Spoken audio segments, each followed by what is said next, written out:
બળતરા બંધ થઈ ગઈ હાવ બરોબર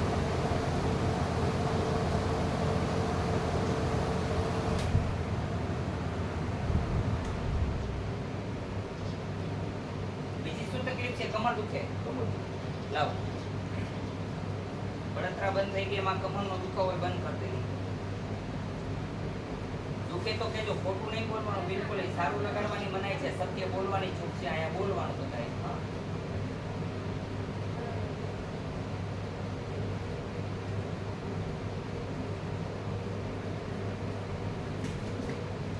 હાલો જોઈ ભાઈ હાલીને બતાવો દુખે છે બંધ થઈ ગઈ અત્યારે કમર દુખતી બંધ થઈ ગઈ હોય બરોબર બોલો હવે બોલો એટલે એ બંધ કરી દઈ હા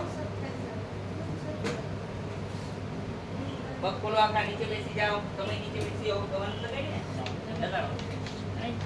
લગાડો દવા ચલો લગાડો દવા મોજા કાઢી દો ભાઈ બોલો ભાઈ તમારે પગ ખોલ નાખો બેન જેના પગ દુખતા હોય મંડો પગ ખોલવા જોઈની વાળા ભાઈ કાઢી નાખજો જોઈની જય હનુમાન બોલતા રહ્યો અને દવા લગાડતા રહ્યો ચાલો બેન ચાલો માતાજી ઉપર બેસવાનું એટલે પગ ન રાખવાના જમીન તો પોતા કરવા વાળા કોઈ આપણે છે નહીં અમે બે જ મજૂર અહીંયા થઈ ભગવાનના ઘરના તમારે બેન આ ઊભા થઈ જાવ એટલે કમર મટાડી દેવું એક જ પગ દુખે છે ભાઈ આ ખોલો જલ્દી ખોલો અત્યારે લગન હું વાળો હજીરા વગાડતા હતા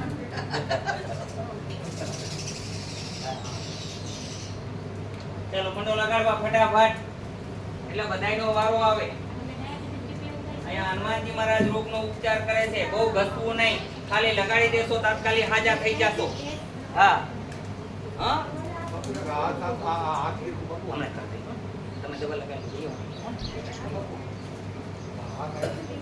ભાઈ હાથને હમણાં મટાડી દઈએ આપણે તમારા હાથને આ દર્દ હાથનો દર્દ દૂર કરી દીધું દવા લગાડજો આપીએ ઘરે જઈને હો અહીંયા ન લગાડાય કારણ કે ફોડકા થઈ જાય હાલો બેટા પગ ખોલો દીકરી અમને આવ ફ્રી પગ હાલો લગાડો પગમાં ભાઈ એક જ દુખે છે હા લગાડો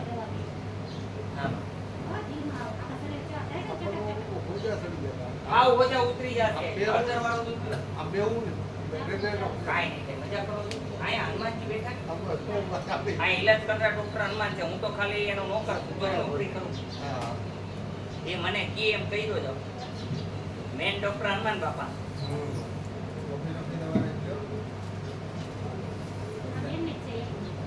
હાલો ત્યાંથી તમે ફ્રી જેટલા બાકી છો ને એટલા અહીં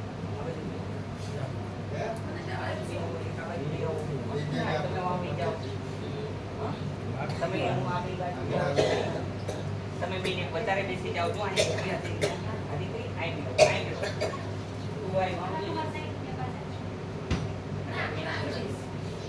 એટલે બધાને લઈ લો ચાલો પગ ખોલના બેટા ઉપર બેસો આખો તમારે હજુ હાથમાં આમ લગાડી દવા તો અહીંયા બેસી જાઓ મોટા ભાઈ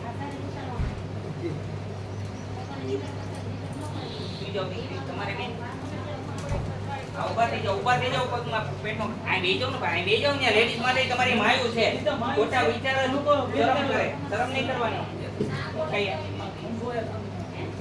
બીજું કઈ નથી લગાડો અહીંયા હું આયા એવું કઈ છે જ નહીં આયા બધા ભાઈ બે દીકરા મા બાપની જેમ રહેવાનું છે આયા કોઈ ખોટા વિચાર નહીં લેવાના એકબીજાની બાજુમાં બેસવાનું એવું કઈ નહીં રાખવાનું આપણું જીવન ચોખ્ખું છે ચરિત્ર ચોખ્ખું એટલે વાત પૂરી થઈ ગઈ એને બળતરા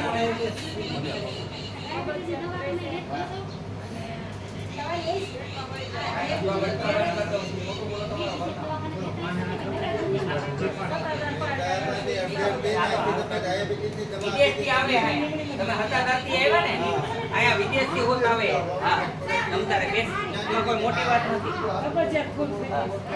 અત્યારે કેમ છે બળતરા હોય તો તમારા વરના હમ દીધા મારા હમ હાલો અરે તે બેન ખોટું બોલો તો કહેજો તાત્કાલિક બંધ હોય અહીંયા હનુમાનજી કામ જ એવું કરે તાત્કાલિક બધાને હારા કરે મજા આવી ને કેનો આવી કોઈને બધાને મજા આવી કેનો આવી બોલો હનુમાનજી મારા આજની જય આયા સત્ય કર્મ શીખવાડવામાં આવે ખોટું કાઈ શીખવાડવામાં આવતું નથી મારા ભગવાન કોઈ ગરીબ હોય કોઈના ઘરમાં ખાવાનું નથી તેને હેલ્પ કરજો, કોઈ ખોટા કામ ન કરજો, કોઈની નિંદા ન કરજો.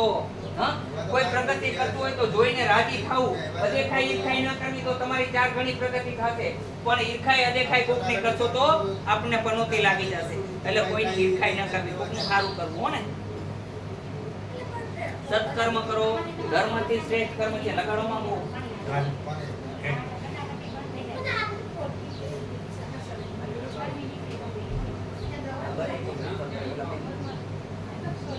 એક આ બોટલ આપો. એક આ બોટલ આપો. છે કે નહીં દવા? દવાની બોટલ છે? નહીં, એવું કઈ છે. હા, મળી ગયા. હા, બસ. એકદમ તાજા હરખીમાં મળી ગયા.